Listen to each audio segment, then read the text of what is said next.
Vamos a mais um vídeo falando sobre figuras de linguagem.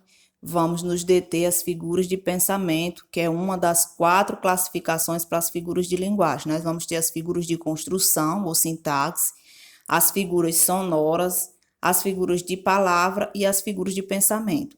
As figuras de pensamento, elas vão acontecer quando nós alteramos o campo semântico, o sentido das palavras e das expressões.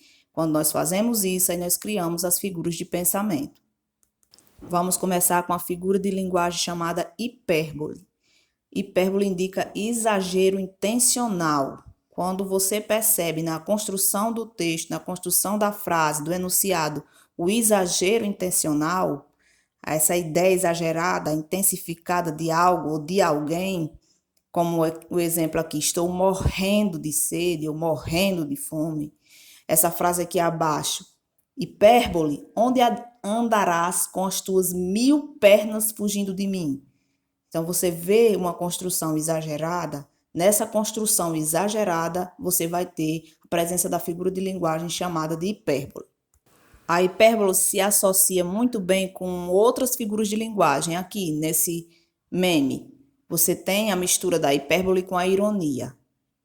Você joga delicadamente o celular em cima da cama, aí ele dá uns 10 pulos e se joga no chão. Então, você tem uma construção hiperbólica junto com a ironia para a produção do meme. Nesse outro meme, você me prometeu o céu e as estrelas? Pare de hipérboles, meu caro. Mais uma vez, a presença da hipérbole nessa construção de prometer o céu e as estrelas, o exagero intencional. Outras 2 figuras de pensamento é a antítese e o paradoxo. Elas são estudadas juntas porque às vezes elas causam confusão. Então vamos esclarecer. A antítese usa palavras de sentido oposto dentro do mesmo período. O paradoxo é uma declaração contrária à opinião dominante, ou seja, a um princípio admitido como válido, é algo impossível de acontecer. Então, você junta na mesma frase coisas que aparentemente são irreconciliáveis, que não tem como andarem juntas. A antítese não, você constrói uma frase normal e dentro dessa frase você vai ter palavras opostas. Coloco aqui como exemplo, para a antítese, viver e morrer são as coisas mais naturais do mundo. Você tem viver e morrer, palavras opostas dentro de uma frase normal. Aqui, paradoxalmente, um exemplo. Estou cego e vejo, arranco os olhos e vejo. Não tem como você ver sem os olhos. Não tem como você ser cego e ver. Então, é algo paradoxal. Mais alguns exemplos. Antítese aqui. Você veja que eu coloquei aqui a palavra possível. Por quê? Tem palavras opostas, mas a frase é algo natural. A guerra não leva a nada. Devemos buscar a paz. Quais são as palavras opostas? Guerra e paz. Os jardins têm vida e morte. Quais são as palavras opostas? Vida e morte. Eu sou alto e ele é baixo. Quais são as palavras opostas? Alto e baixo. O amor e o ódio caminham lado a lado. Quais são as palavras opostas? Amor e ódio. A verdade e a mentira fazem parte do dia a dia. Quais são as palavras opostas? Verdade e mentira. Mas nenhuma dessas frases são impossíveis. São frases normais que têm palavras opostas próximas uma da outra. Vamos a alguns exemplos de paradoxo, que aí é quando você vai tentar conciliar coisas impossíveis. Estou vivendo na paz dessa guerra. Guerra não tem paz, então não tem lógica se dizer isso, mas é claro que é uma construção metafórica e paradoxal, porque está tentando conciliar coisas que não têm sentido estarem juntos, paz e guerra. O jardim morre vivendo, tentando conciliar aí a morte e a vida. Ele é um baixo alto, ou você é baixo ou você é alto, não tem como ser as duas coisas. Então, isso é paradoxal. Dor, tu és o meu prazer. A dor é algo que faz sofrer. E aí ele está dizendo que traz prazer. Tem muita verdade nessa mentira. Ou você tem a verdade, ou você tem a mentira. Aí ele está tentando conciliar as duas coisas na mesma frase. Estou dormindo acordado. Ou você dorme ou você está acordado. Então, o paradoxo, ele vai construir uma frase. Claro que tem um sentido por trás, claro que vai ter uma interpretação por trás, mas tentando conciliar coisas absurdamente irreconciliáveis. Mais um exemplo de antítese. É preciso salgar os pés para adoçar a alma. Falando aí do banho de mar. E aí você vai ter palavras opostas: salgar e adoçar. Aqui, um paradoxo. Alguns de nós são antítese e paradoxo. Como podem existir tantos bonitos feios e feios bonitos? Aí você tem um paradoxo. Não existe a possibilidade de bonitos feios e de feios bonitos. Outra figura de linguagem que a gente vai tentar esclarecer aqui é a ironia. A ironia é uma figura de linguagem utilizada para dizer algo por meio de expressões que remetem propositalmente ao oposto do que se quer dizer. Então, você diz uma coisa, mas na verdade você está querendo dizer outra. E aí a ironia mais intensa, a ironia mais corrosiva, mais feroz, vai ser classificada como sarcasmo, que é aquele comentário irônico que se torna insultuoso, né? É uma zombaria, é uma ofensa, só que de forma irônica, de forma disfarçada. E aí a ironia, ela só pode ser compreendida no seu todo no contexto, na situação. Porque se não estiver dentro da situação, às vezes vai parecer uma frase normal. Só que naquele contexto, naquela situação, por estar sendo dita e significar outra coisa, se constitui como uma ironia. Eu escolhi aqui uma tirinha para mostrar essa gradação de ironia, sarcasmo e o deboche. Sarcasmo e deboche são tipos de ironia, só que mais ferozes, mais agudas, né? Então, a pessoa chegou atrasada no trabalho. Aí um dos colegas diz: olha só quem chegou, não está nem um pouco atrasado. Ele sabe que está atrasado e o colega também sabe. Então, ali naquele contexto, isso é uma ironia.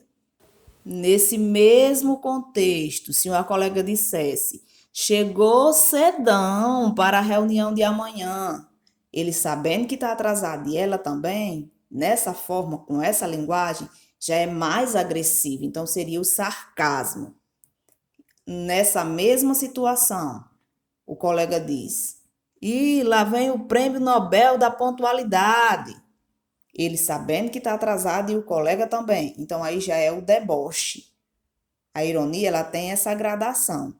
A ironia, só ironia, ela é mais suave. O sarcasmo mais corrosivo e o deboche mais ainda. Mas as três frases aqui são irônicas. Por quê? Porque ele diz uma coisa, na verdade, querendo dizer outra. E essa é a essência da ironia. Mais um exemplo de ironia. Mano, saíram as nossas notas. Vamos conferir? Estou com meu pai agora. Pode vir para mim? Ok. Se eu tirar uma nota baixa, me escreva bom dia para você. Se eu tirar 2 notas baixas, envie um bom dia para você e seu pai. Bom dia para você, seu pai, sua família e para os seus vizinhos. O que é que quer dizer essa última frase aí? Que ele tinha tirado muitas notas baixas. Então, ele foi irônico. Ele usou a deixa que o colega deu e aproveitou-se dessa deixa para criar uma ironia que fez o colega entender o que estava acontecendo. Alguém pode confundir eufemismo com ironia. Eufemismo a gente estudou no vídeo passado, que é a tentativa de amenizar as coisas por uma questão de educação. A ironia não, a ironia é uma brincadeira, que é geralmente vinculada a uma crítica, porque você diz uma coisa quando na verdade você quer dizer outra. Então vamos ver algumas frases aqui para a gente fazer essa diferença. Primeira frase: ele partiu dessa para outra melhor. Informar sobre a morte é uma coisa difícil. Então, quando você diz assim, é de uma forma mais leve, mais suave, mais aceitável, você está usando o eufemismo. Mas nessa segunda frase, ele foi morar na cidade dos pés juntos. Você veja que tem um tom aí de brincadeira. essa fala está sendo usada de uma forma jocosa, brincando com a situação. Então, se está brincando com a situação, você tem a ironia. A terceira frase: infelizmente você será desligado da empresa. Você está tentando minimizar os impactos da palavra demissão. Então, em vez de você está demitido, você será desligado da empresa. Então, se amenizou educadamente, eufemismo. Aí você tem a quarta frase. Você trabalha tão bem que será cedido para trabalhar em outra empresa. Quando ele coloca aí tão bem, esse elogio, não combina com a questão de ser cedido para trabalhar em outra empresa. Então, você já percebe que há um tom de brincadeira, que há um tom de ironia, que beira até a grosseria, porque se você, num contexto, chega para um empregado e diz isso, você está sendo não só irônico, como grosseiro, porque está, talvez, alegando que ele não faz direito à sua função. Outra figura de pensamento é a prosopopeia ou personificação. Essa figura consiste em pensar seres inanimados ou irracionais como se fossem humanos, atribuindo a linguagem, sentimento, ações típicas dos seres humanos. Você vai ter, por exemplo, aqui nessa charge, a bala, um ser inanimado, falando com um homem. O senhor poderia me ajudar? Estou meio perdida. Então, você deu características, fala, algo que não tem fala, algo que é inanimado. Você usou a personificação. Aqui, os cachorros na praia, você tem uma placa ali atrás, proibido cachorro, né? Proibido animais. Aí, os cachorros falando, deveriam multar e apreender outros animais também. E aí, você vê o homem rodeado de lixo.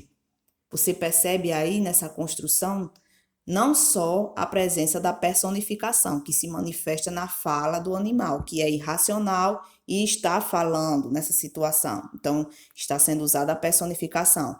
Mas você percebe também outra figura de linguagem aí, a questão da ironia. Também está presente quando ele diz apreender outros animais também.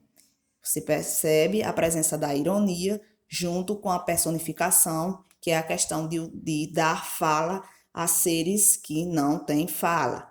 Nesse poema aqui, que é chamado Poema da Personificação, vai dizer aqui o autor do poema: a corrupção veste terno e gravata, discursa no plenário, engorda o próprio salário, é insensível com a fome e a miséria, honestidade banida de seu dicionário. Então, ele está dando características de um ser humano a quem? A corrupção, né? Que é algo inanimado. E continua. A intolerância vive nos templos, professa o livro sagrado, entorpece de pecado, manifesta-se na fogueira inquisitiva, no homem bomba, no dogma acerbado. Você tem aí ele dando situação de vida e de ação, a intolerância, que é algo inanimado. Então, você tem muito bem explicado por que o nome do poema é personificação, porque está personificando a corrupção e personificando a intolerância. Outra figura de pensamento é a gradação. É a sequência de palavras que intensificam uma mesma ideia. Essa sequência ela pode se apresentar de forma crescente ou decrescente. Vejamos aqui esses exemplos. Mais 10, mais 100, mais 1000 e mais 1 bilhão.